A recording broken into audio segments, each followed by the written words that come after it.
नवीन घडामोडी पाहण्यासाठी आपल्या बारामती झटका या यूट्यूब चॅनलला सबस्क्राईब करा व बेल आयकॉन दाबा, म्हणजे ताज्या घडामोडी आपणापर्यंत पोहोचतील.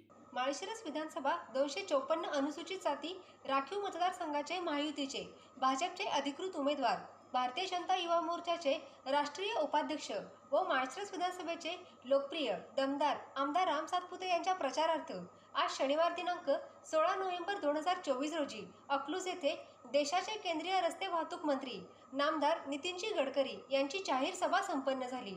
यावेळी लोकप्रिय दमदार आमदार राम सातपुते यांच्यावर प्रेम करणाऱ्या अनेक कार्यकर्त्यांसह हजारोंच्या संख्येने जनसमुदाय उपस्थित होता. सदर कार्यक्रमाचे सूत्रसंचालन भाजपचे माळशिरस तालुका संयोजन प्रमुख तथा भाजपा किसान मोर्चाचे जिल्हाध्यक्ष बाळासाहेब सरगर यांनी केले.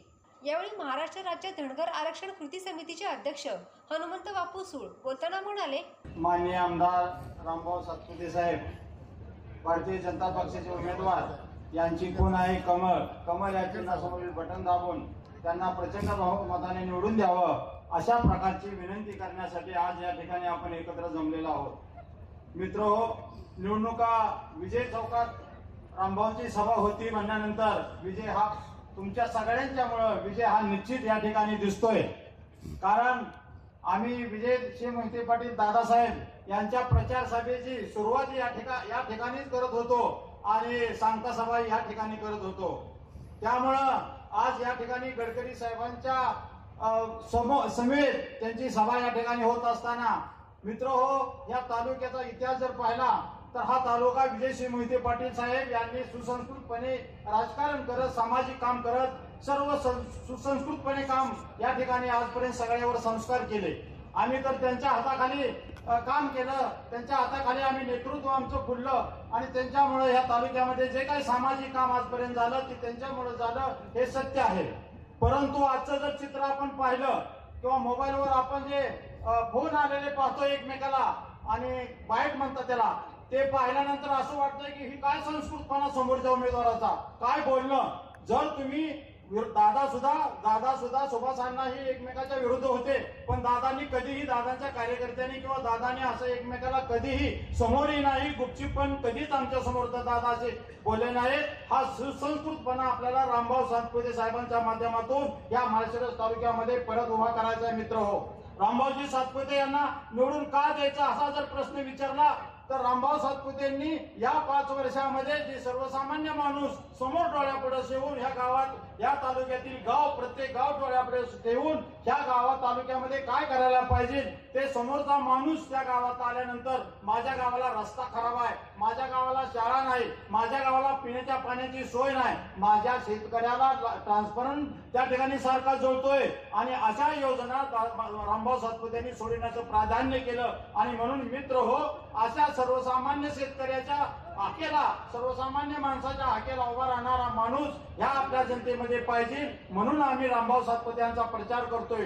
रामभाऊ सातपुतेंनी कोणाची संस्था उभा करून मोडलेली नाही, कोणाच्या शेतकऱ्याकडून पैसे घेतलेले नाही की मी संस्था उभा करतो किंवा मी काय करतो. रामभाऊ सातपुतेंनी या ठिकाणी कुठलीही गोष्ट सर्वसामान्य माणूस अडचणीत येईल किंवा कुठलाही या तालुक्यातील नागरिक अडचणीत येईल किंवा त्याच्याबद्दल अपशब्द वापरण्याची भूमिका कधीही रामभाऊ सातपुतेंनी घेतलेली नाही. हे या ठिकाणी जमेची बाजू रामभाऊ सातपुतेंची आहे.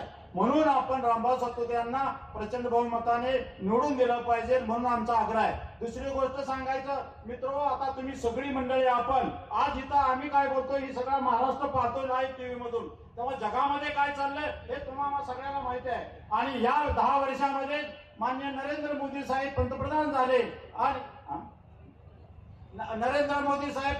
झाले आणि काय मित्र, देशाची परिस्थिती बदलली. तुम्ही आम्ही सुरक्षित असण्यासाठी, तुमच्या आमचे राष्ट्रीय पातळीचे प्रश्न सुटण्यासाठी, राज्य पातळी प्रश्न सुटण्यासाठी अशा नेत्याची ह्या देशाला गरज होती. मित्र हो, या ठिकाणी जातीवादाची भूमिका ह्या 10 वर्षामध्ये कुठेही दंगल झाली नाही. आणि जर दंगल झाली आणि दंगलखोर कुठल्याही जाती धर्माचा असला तर त्यालाही योगी आणि मोदींनी सोडलेलं नाही, हेही तुम्ही लक्षात ठेवलं पाहिजे. कुठेही बॉम्बस्फोट झाला नाही. जर बॉम्बस्फोट कुणी केला असेल तर त्याच्या घरामध्ये जाऊन, पाकिस्तान सारख्यामध्ये जाऊन तिथं त्यांची माणसं मारण्याचं काम फक्त नरेंद्र मोदी साहेब करतात. जगामध्ये जर आपण चित्र पाहिलं मित्रो, आपली बाउंड्री सुरक्षित असेल तर आपण सुरक्षित आहोत. मित्रो, तुमचे माझे सगळ्याचे बांधव मिलिटरीमध्ये आहेत.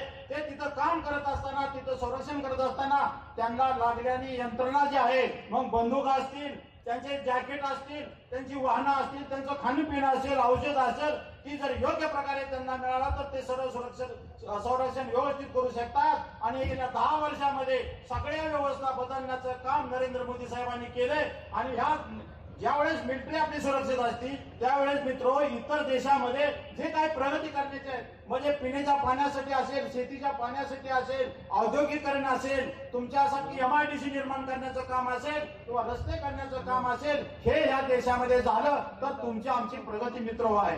आज आपण गडकरी साहेबांच्या माध्यमातून पाहिलं तर आम्ही कितीतरी वर्ष पाहतोय, पालखी मार्ग आमच्या गावामधून येतोय, पालखीमध्ये एवढी लोक येतात, रस्त्याचा प्रॉब्लेम, वाहनांचा प्रॉब्लेम, परंतु या सरकार आल्याबरोबर गडकरी साहेबांनी आणि मोदी साहेबांनी देवेंद्र फडणवीस मुख्यमंत्री असताना पालखी मार्गाचा निर्णय मित्र घेतला.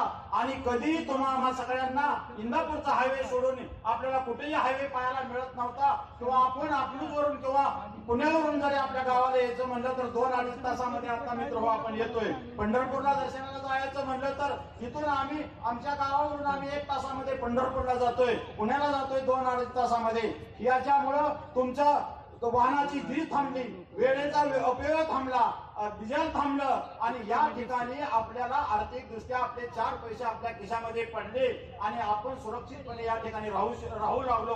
हा या ठिकाणी आहे. आता रामभाऊला निवडून देत असताना तुमच्या आमच्या तालुक्याच्या माध्यमातून आपल्या मागण्या काय असतील तर आमच्या 22 गावाला निरा देवदर ज्या धरण होत असताना जी आमची 22 गावं त्या पाण्यामध्ये धरली होती, ते पाणी आम्हाला मिळालं पाहिजे. ते पाणी आम्हाला मिळवून देण्याचं काम आता रामभाऊ तुम्ही केलं पाहिजे. दुसरी आमची अनेक वर्षापासूनची मागणी आहे की आम्हाला रेल्वे पाहिजे. आमची रेल्वे इंग्रजांनी आमच्या जमिनी ऍक्विजिशन करून ठेवलेले आहेत आणि त्या ठिकाणी गेले 100 वर्ष आमची रेल्वे होत नाही. हे स्वातंत्र्य होऊन 70 वर्ष झाली, त्यालाही आमच्या रेल्वेचा काही प्रस्ताव आलेला नाही. परंतु देवेंद्र शिंदे सरकारचं, एकनाथ शिंदे सरकार आल्यानंतर त्यांनी निर्णय घेतला आणि आपले जे त्या रेल्वेला जो काही खर्च येत होता तो निमा खर्च महाराष्ट्र शासन देणार आहे, अशा प्रकारची त्यांनी मंजुरी दिलेली आहे. तेव्हा आमची मागणी तुम्हाला आहे, आमच्या तरुणांना हातांना उद्योगधंदे करून हाताला काम देण्यासाठी MIDC या भागामध्ये झाली पाहिजे. आमची मागणी आहे देवधरचं पाणी या ठिकाणी 22 गावाला मिळालं पाहिजे. आमची मागणी आहे की फलटण आणि पंढरपूरची रेल्वे या ठिकाणी प्रस्थापित होऊन आमच्या शेतकऱ्यांच्या माल आमचा जगामध्ये जाईल. आमच्या लोकांना बाहेर जाण्यासाठी रेल्वे ही कमी खर्चामध्ये, कमी पैशामध्ये तिकीट असल्यामुळे तो लोकांना आमच्या खिशाचा भुर्दंड वाचेल. तेव्हा अशा प्रकारचे रामभाऊकडून अपेक्षा आहेत.